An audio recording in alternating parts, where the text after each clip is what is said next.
ભાયાભાઈ ચાવડાએ ઝેરી દવા પી લેવાની ઘટનાને 5 થી 6 દિવસ જેટલો સમય વીતી ગયો છે। ભાયાભાઈના મૃત્યુ પહેલાંના વિડીયો વાયરલ થયો હતો, જેમાં ભાયાભાઈ સાથે 2.5 કરોડની ઠગાઈ થતાં તેમણે જીવન ટૂંકાવ્યું હોવાનું સામે આવ્યું છે। ભાયાભાઈ સાથે ઠગાઈ બાબતે તેમણે પોલીસમાં પણ અરજી કરી હતી। દ્વારકા ડીએસપીને પણ લેખિતમાં અરજી કરી હોવાનું તેમની દીકરીઓ કહી રહી છે। કોર્ટમાં પણ લેખિત અરજી કરી હોવાનું તેમની દીકરીઓનો દાવો છે। આ ઉપરાંત ખેડૂત આગેવાન પાલભાઈ આંબલિયાએ ટ્વીટ કરી ગૃહમંત્રી અને મુખ્યમંત્રીને પણ સવાલો પૂછ્યા છે। ઠગારાઓની સંપત્તિ જપ્ત કરી મૃતક ભાયાભાઈના લેણા ભરપાઈ કરવાની માંગ કરવામાં આવી છે। કંઈક વિચાર કરવો તો મારે માથે કે મારે આ ભાયાભાઈ માથે હું ક્યાં હાલ લેવડાવું। એમએસપી થયા આવો ને આવો ભગવાન તારા લેખા લેહે જીવતા રહે જો હે દ્વારકાનો નાથ। મી કોઈનું 1 રૂપિયો ખાધો નથી, મારા ઘરમાં 1 રૂપિયો મેં વાપર્યો નથી, મી કોઈ ચીજ લીધી નથી। રમેશ પીઠિયા મારા 7 લાખના સીણા ખાઈ ગયો, આગલા વર્ષની મોહમ બીજે દીધી હતી એ રૂપિયા એમાં નાખ્યા, મારી લોન ખાઈ ગયો, મારી 710 ગુણી માંડવી। રમેશ પીઠિયા મારું જીરું કંઈક વિચાર કરવો તો તારે માથે છેલ્લે બાકી રહી જતો તો ઈસીના ખાટલા અહીંથી લઈને મોકલ્યા, એ મી રૂપિયા મેળાને એગ્રોએ તારા મારા ખાટલાના 20,000 મેં મારા ઉપાડીને ભર્યા, અહીંયા નામામાં લખેલ હે કે રૂપિયા મેં રોક્યા। રમેશ પીઠિયા કંઈક વિચાર કરવો તો તારે હા ખોટા જ બાના દીધા રાખ્યા તી, જીવવા જેવું ના રહેવા દીધું। બધા મળીને મને માથે માર્યો મને। સંજય બારડે બહુ રસ લીધો, હેમત જોગઈ લે, રોહિત તો બાબુ પીઠિયાનો જમાય, બાબુ ભાયા પીઠિયા, એના 2 દીકરા મુરુ અને અજય માલદે રમેશ પીઠિયાનો બનેવી। કંઈક વિચાર કરો તો સંજય વીરુ ઘેર આવીને કહી ગયો હું પૈસા ભરી દે, હું રોગો આશ્વાસન દેવા આવ્યો, એ મળેલ હતો। કંઈક વિચાર કરો તો એટલે 7-8 જણાની ટોળકી થઈ અને હાવ શિયારુકોરથી કંઈક દયા રાખવી હતી તમારે, અને ભગવાન તમારા લેખા લે। સરકાર આને વાહે પગલાં લેજો, આને ઊંડા ઉતારજો, મને જીવવા જેવો રહેવા નથી દીધો, હું હવે જીવી હગીશ નહીં। હું રમેશ પીઠિયા તારે કારણે છે ને મને જીવવા જેવો ક્યાંય હાલવા જેવો ના રહેવા દીધો। કંઈક વિચાર કરવો તો કંઈક દયા કરવી હતી મારે માથે, હા મરવી નાખ્યો, કોઈનો ના રહેવા દીધો, ન હગાવનો ન વાલાવનો કે ન ગામનો, ક્યાંય જવા જેવું 8 મહિનાથી અમે આ 9મો મહિનો હાલે હું ઘેર ને ઘેર મી કાઢ્યા। હવે મારે કેમ જીવવું? અહીં ફરિયામાં આવીને ખેડૂત કંઈ હક નથી દેતા, ખેડૂતને વાક ના કહેવાય, પણ મને એકને માર્યો, તી કદાચ મને થોડો ઘણો માર્યો તો નડત નહીં, હું જીવી જાત, હું કામી ખાત। તારે એટલું હતું, તારે કે બાજરાને નહોતા ઘટતા, તારે તારા દીકરાનું કરી લેવું હતું કે મારા દીકરાને ક્યાંય જવું ન પડે।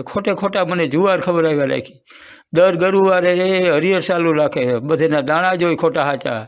કંઈક વિચાર કરજો સરકાર, આને માથે કંઈક પગલાં લેજો, કંઈક દયા નીતિની જે બોલાવજો સરકાર, કંઈક તો વિચાર કરજો। કેવું મારે માથે કર્યું નહીં, ક્યાંય નો રહેવા ના દીધો, મારી દીકરીઓ રડે, દીકરો રડે, હવે છેલ્લે બાકી મારે ન છૂટકે મારે જીવ કાઢવો પડી, કારણ કે મને જીવવા જેવું રહેવા ના દીધું।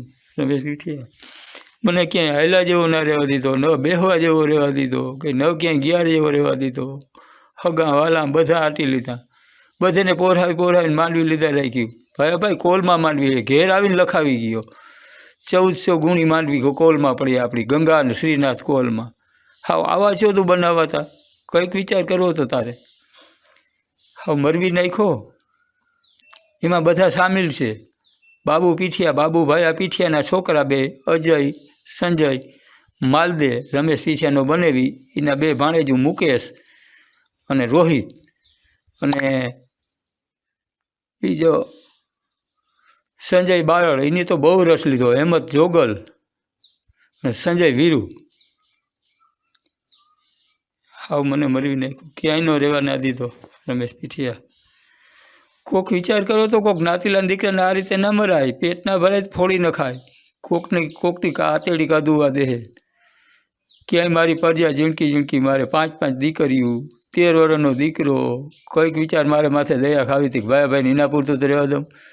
મારે મકાન બનાવવાના હતા, ભાઈ મકાન હવે લફામાંથી બની જાય, ગાડી 8-9 હજાર રૂપિયા વધે, આપણે 6-7 ગાડીથી માંડવી વેચી, અને તી તારી માંડવી દર આવી કેટલી ખબર, તી 60 ગાડી દર આવી, કારણ કે બધી ગાડી તું મોકલતો, એટલા તોલિયા તું મોકલતો, તી એક લખણભાઈ તોલિયા ના એની હિસાબ રાખ્યો, બીજા તોલિયા હતા ક્યાં ગયા, એટલા ખંભાળિયાની ગાડીઓ આવતી, એટલી રાવલની ગાડીઓ આવતી અને બધે એક એક ખેડૂતનો હિસાબ હવદાભાઈ કરમુરાગ લખેલ છે.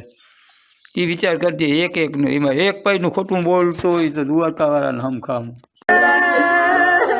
અમે બધી ભાઈ જગાભાઈ ચાવડાની દીકરીઓ છીએ. હવે 8 મહિના મારા પપ્પાએ કન્ટિન્યુ મહેનત કરી આમાંથી નીકળવાની, પણ કઈ નથી. મારા પપ્પાને ન્યાય ના મળ્યો. હવે કોઈ સપોર્ટ ના કર્યો, કોઈ સપોર્ટ ના કર્યો. હવે જો અમને પાછો ન્યાય નહીં મળે, મારા પપ્પા છેલ્લે સુધી કહેતા ગયા મને ન્યાય અપાવજો, ન્યાય નહીં મળે તો અમે બધી બેનો ટીકડા પીને એ જ જગ્યાએ અમે આત્મવિલોપન કરશું.